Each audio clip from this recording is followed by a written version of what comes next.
Chapter 5. Now Naaman was commander of the army of the king of Aram.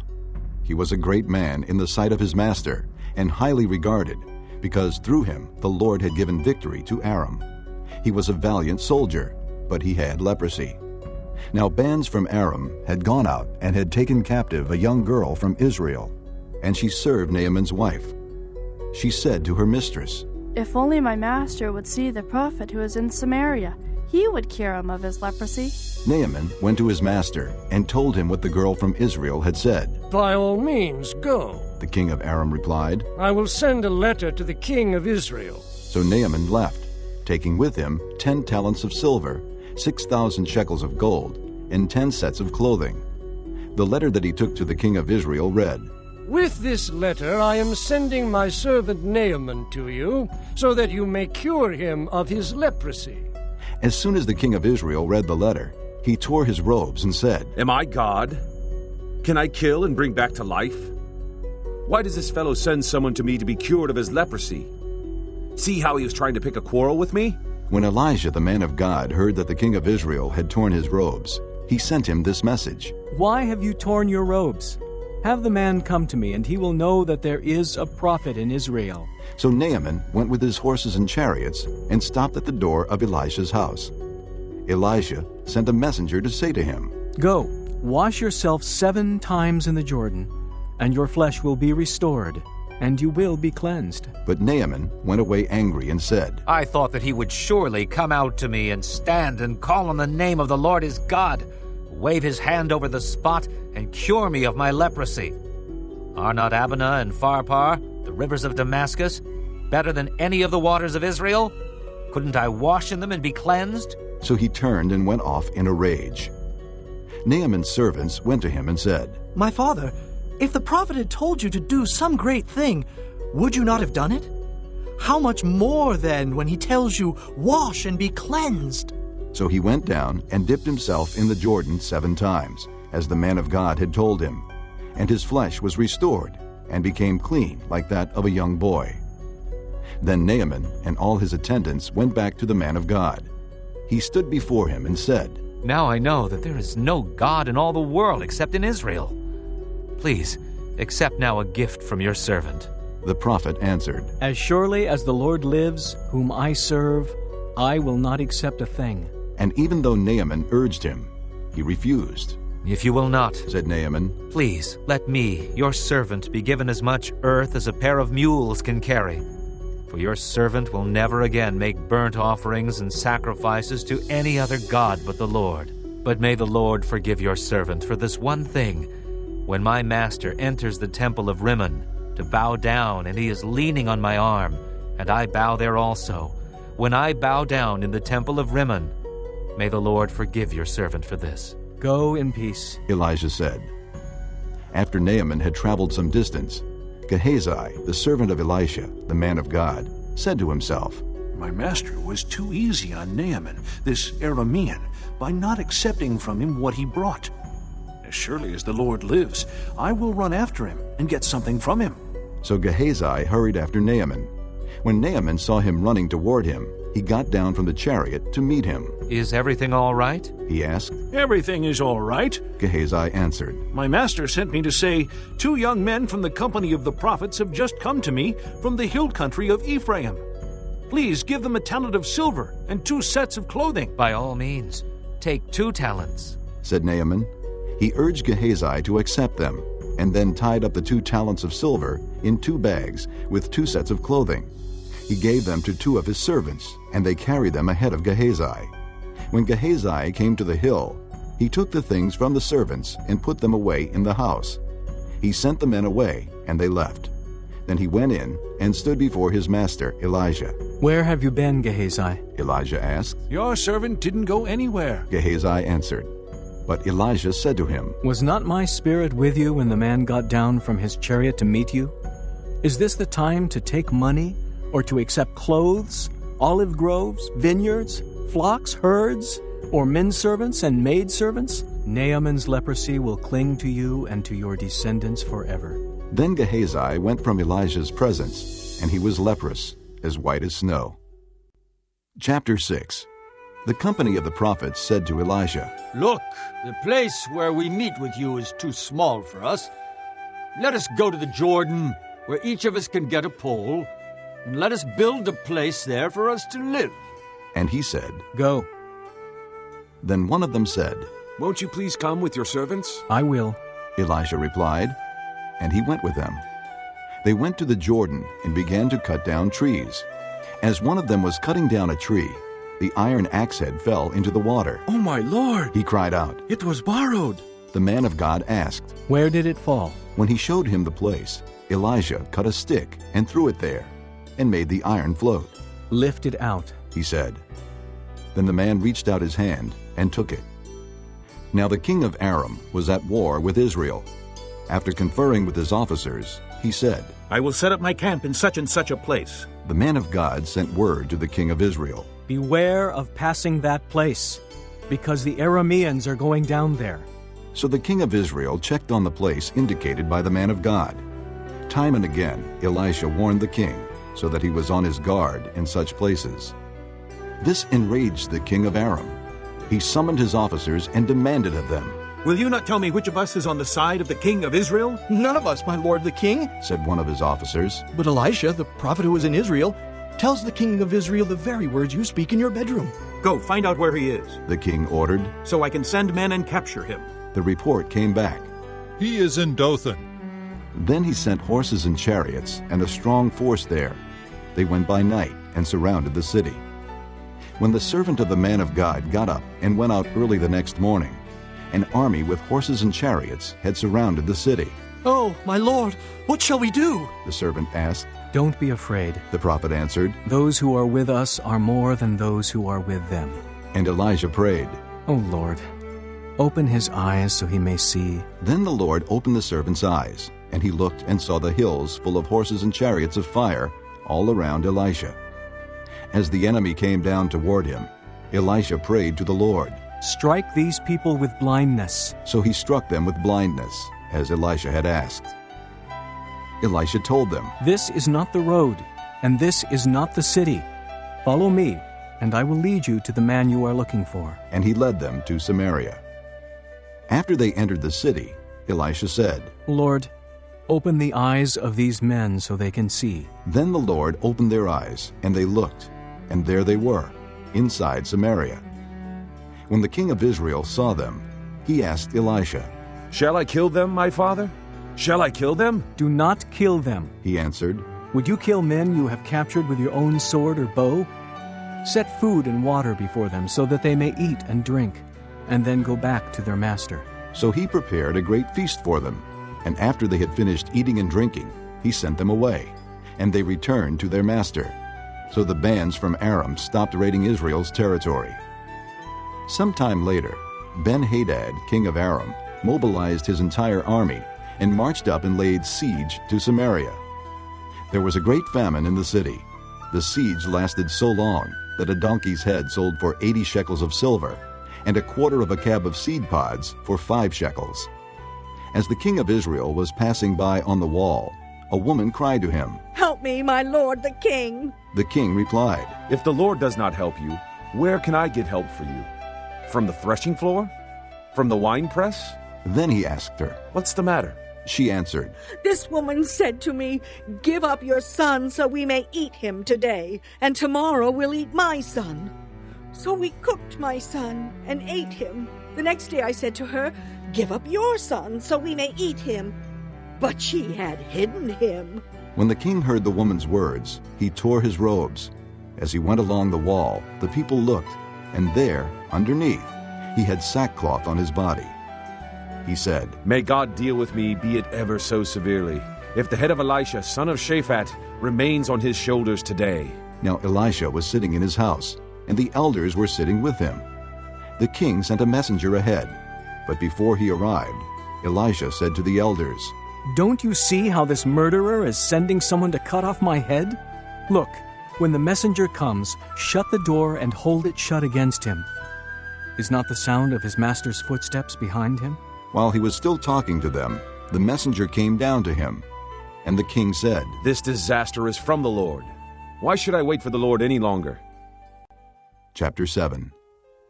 Elisha said, Hear the word of the Lord. This is what the Lord says.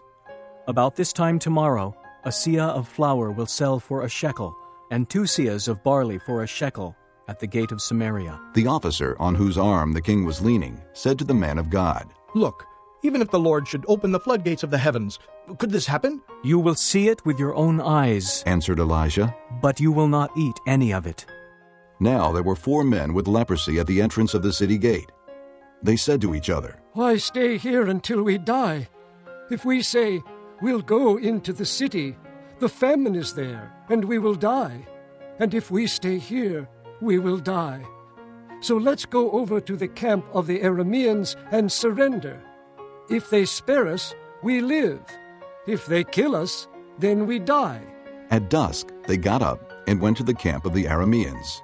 When they reached the edge of the camp, not a man was there, for the Lord had caused the Arameans to hear the sound of chariots and horses and a great army, so that they said to one another, Look, the king of Israel has hired the Hittite and Egyptian kings to attack us. So they got up and fled in the dusk and abandoned their tents and their horses and donkeys. They left the camp as it was and ran for their lives.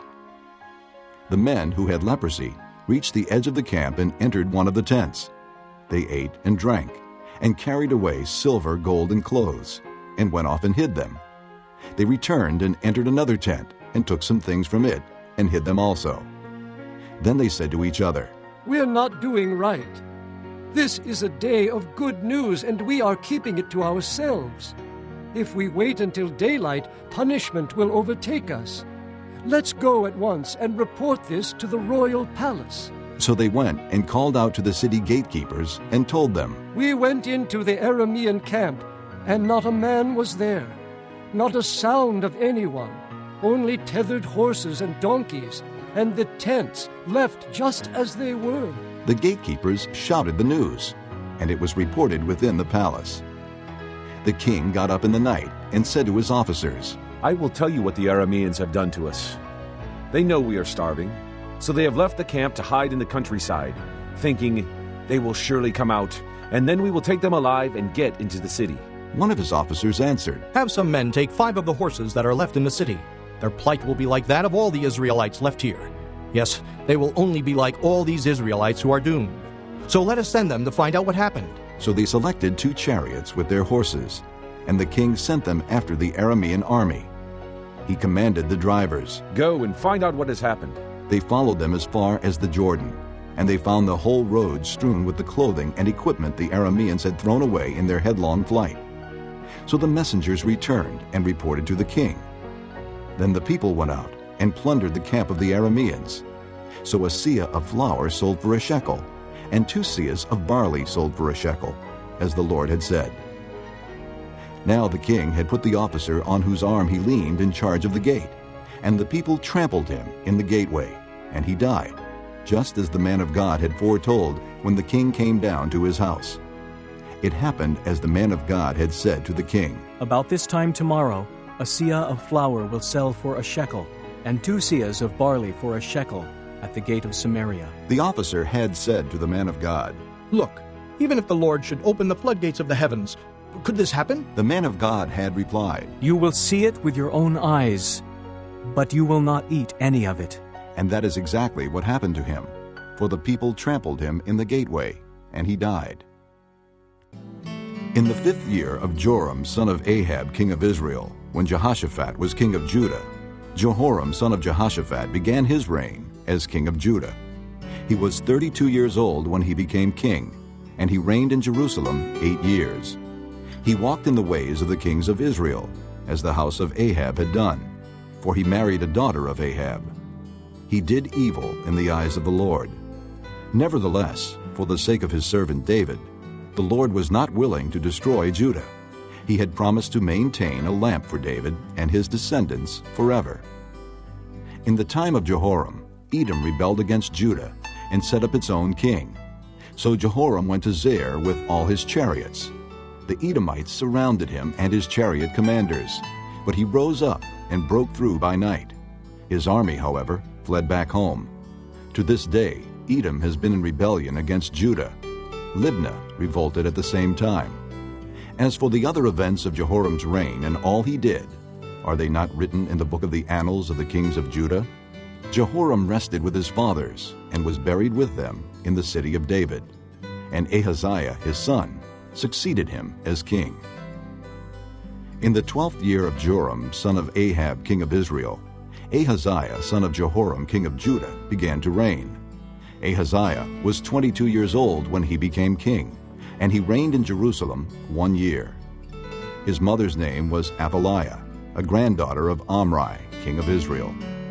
He walked in the ways of the house of Ahab, and did evil in the eyes of the Lord, as the house of Ahab had done, for he was related by marriage to Ahab's family.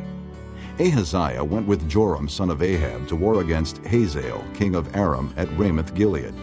The Arameans wounded Joram, so King Joram returned to Jezreel to recover from the wounds the Arameans had inflicted on him at Ramoth in his battle with Hazael, king of Aram. Then Ahaziah, son of Jehoram, king of Judah, went down to Jezreel to see Joram son of Ahab, because he had been wounded. Obadiah. The vision of Obadiah. This is what the sovereign Lord says about Edom. We have heard a message from the Lord. An envoy was sent to the nations to say, "Rise, and let us go against her for battle." See, I will make you small among the nations. You will be utterly despised. The pride of your heart has deceived you, you who live in the clefts of the rocks, and make your home on the heights, you who say to yourself, "Who can bring me down to the ground?" Though you soar like the eagle, and make your nest among the stars, from there I will bring you down, declares the Lord. If thieves came to you, if robbers in the night, oh, what a disaster awaits you! Would they not steal only as much as they wanted? If grape pickers came to you, would they not leave a few grapes? But how Esau will be ransacked, his hidden treasures pillaged. All your allies will force you to the border. Your friends will deceive and overpower you. Those who eat your bread will set a trap for you, but you will not detect it.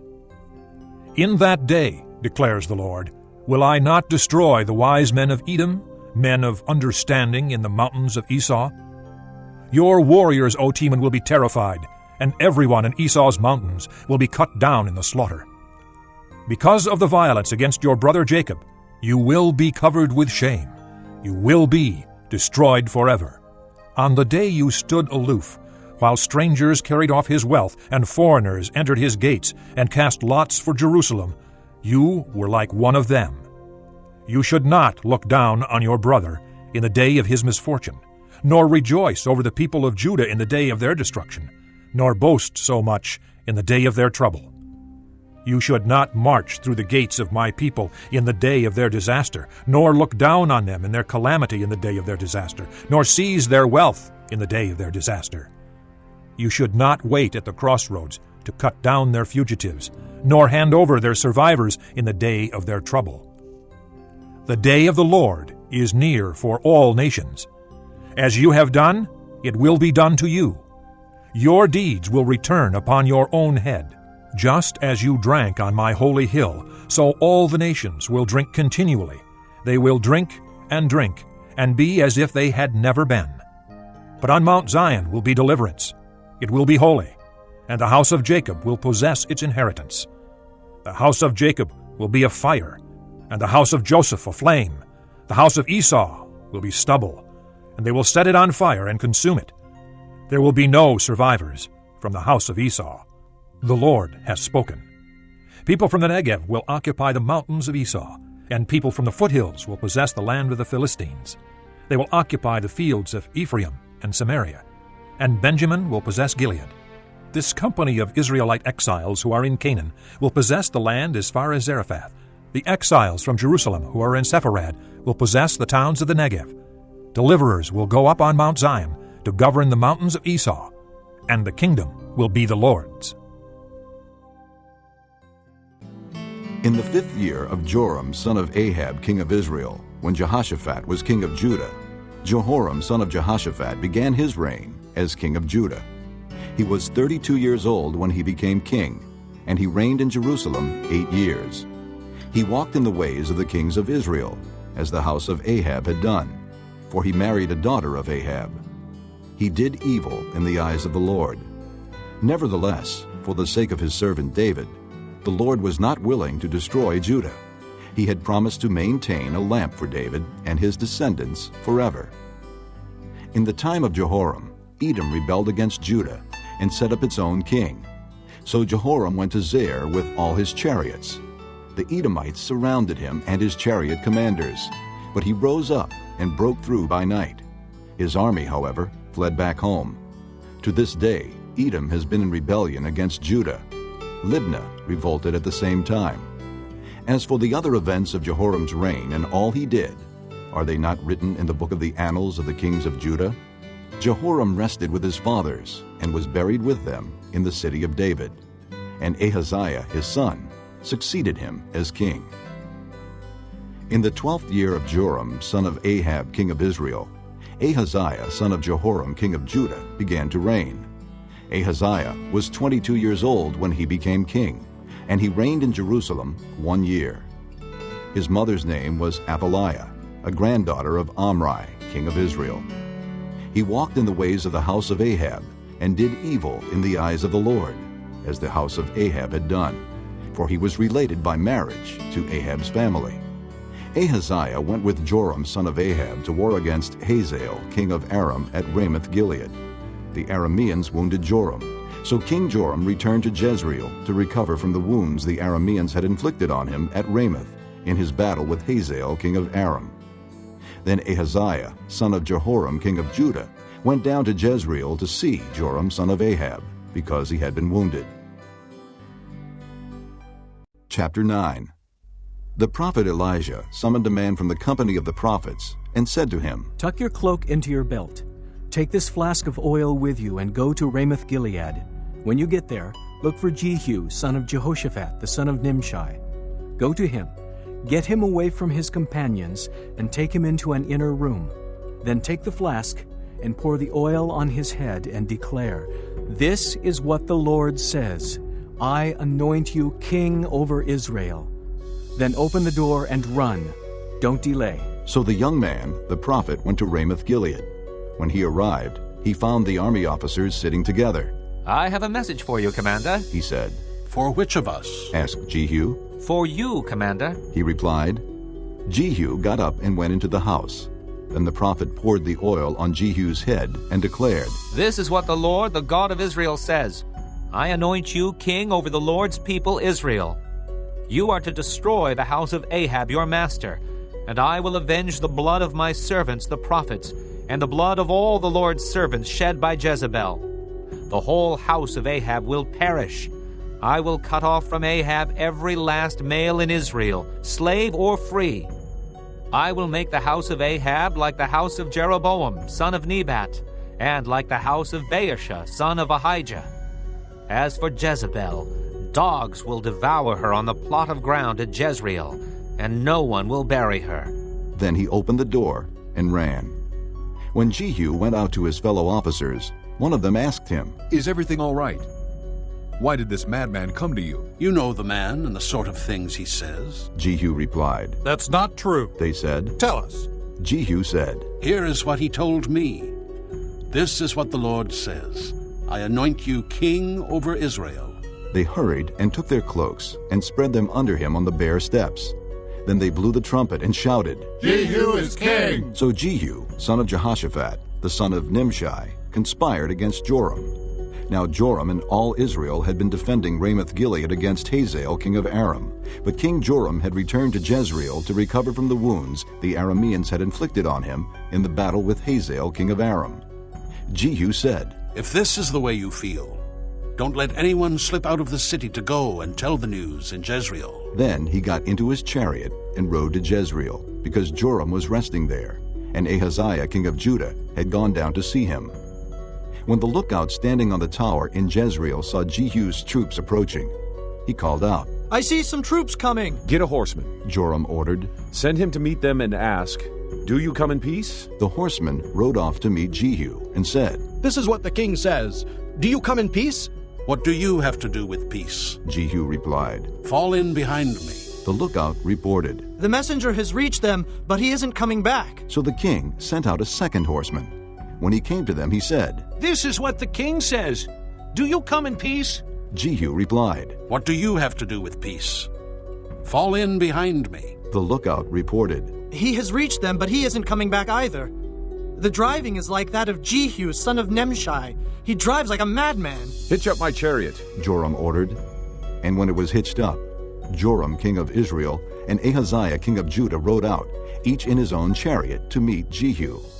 They met him at the plot of ground that had belonged to Naboth the Jezreelite. When Joram saw Jehu, he asked, "Have you come in peace, Jehu?" "How can there be peace?" Jehu replied, "As long as all the idolatry and witchcraft of your mother Jezebel abound." Joram turned about and fled, calling out to Ahaziah, "Treachery, Ahaziah!" Then Jehu drew his bow and shot Joram between the shoulders. The arrow pierced his heart, and he slumped down in his chariot. Jehu said to Bidkar, his chariot officer, "Pick him up and throw him on the field that belonged to Naboth the Jezreelite. Remember how you and I were riding together in chariots behind Ahab his father, when the Lord made this prophecy about him. Yesterday I saw the blood of Naboth and the blood of his sons, declares the Lord, and I will surely make you pay for it on this plot of ground, declares the Lord. Now then, pick him up and throw him on that plot, in accordance with the word of the Lord." When Ahaziah, king of Judah, saw what had happened, he fled up the road to Beth-Haggan. Jehu chased him, shouting, "Kill him too!" They wounded him in his chariot on the way up to Gur, near Ibleam, but he escaped to Megiddo and died there. His servants took him by chariot to Jerusalem and buried him with his fathers in his tomb in the city of David. In the 11th year of Joram son of Ahab, Ahaziah had become king of Judah. Then Jehu went to Jezreel. When Jezebel heard about it, she painted her eyes, arranged her hair, and looked out of a window. As Jehu entered the gate, she asked, "Have you come in peace, Zimri, you murderer of your master?" He looked up at the window and called out, "Who is on my side? Who?" 2 or 3 eunuchs looked down at him. "Throw her down," Jehu said. So they threw her down, and some of her blood spattered the wall and the horses as they trampled her underfoot.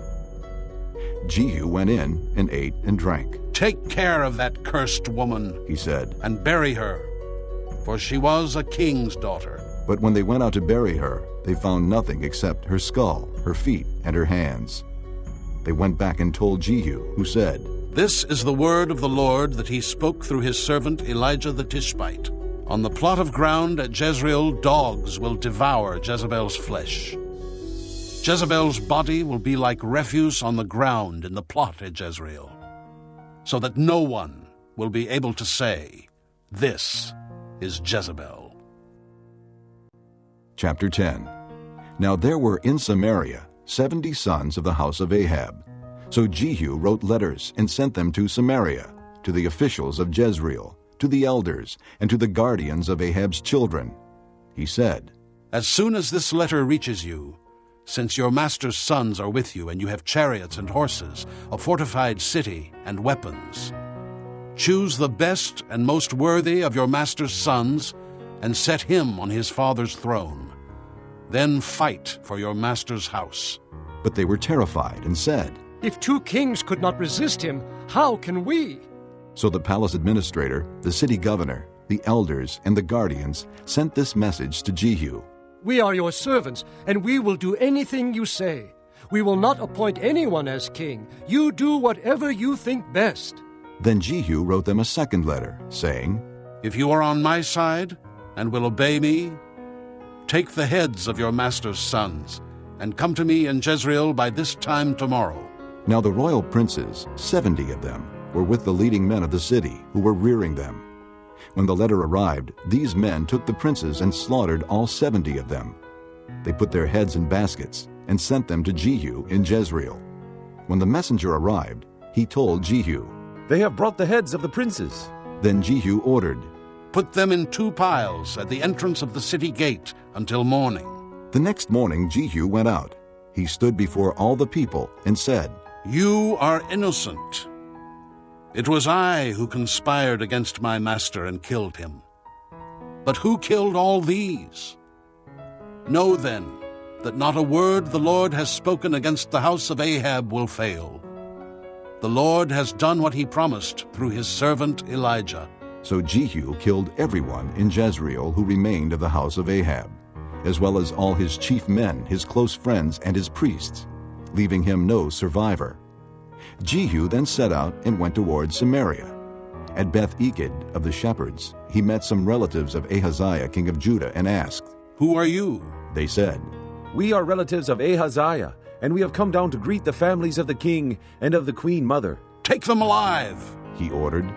So they took them alive and slaughtered them by the well of Beth-Eked, 42 men. He left no survivor. After he left there, he came upon Jehonadab, son of Rechab, who was on his way to meet him. Jehu greeted him and said, "Are you in accord with me, as I am with you?" "I am," Jehonadab answered. "If so," said Jehu, "give me your hand." So he did, and Jehu helped him up into the chariot. Jehu said, "Come with me and see my zeal for the Lord." Then he had him ride along in his chariot. When Jehu came to Samaria, he killed all who were left there of Ahab's family. He destroyed them, according to the word of the Lord spoken to Elijah. Then Jehu brought all the people together and said to them, "Ahab served Baal a little. Jehu will serve him much. Now summon all the prophets of Baal, all his ministers and all his priests. See that no one is missing, because I am going to hold a great sacrifice for Baal. Anyone who fails to come will no longer live." But Jehu was acting deceptively in order to destroy the ministers of Baal. Jehu said, "Call an assembly in honor of Baal." So they proclaimed it. Then he sent word throughout Israel, and all the ministers of Baal came. Not one stayed away. They crowded into the temple of Baal until it was full from one end to the other.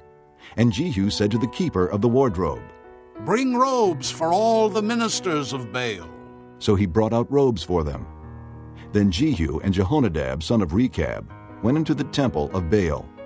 Jehu said to the ministers of Baal, "Look around and see that no servants of the Lord are here with you, only ministers of Baal." So they went in to make sacrifices and burnt offerings. Now Jehu had posted 80 men outside with this warning, "If one of you lets any of the men I am placing in your hands escape, it will be your life for his life." As soon as Jehu had finished making the burnt offering, he ordered the guards and officers, "Go in and kill them. Let no one escape." So they cut them down with the sword. The guards and officers threw the bodies out and then entered the inner shrine of the temple of Baal. They brought the sacred stone out of the temple of Baal and burned it. They demolished the sacred stone of Baal and tore down the temple of Baal, and people have used it for a latrine to this day. So Jehu destroyed Baal worship in Israel.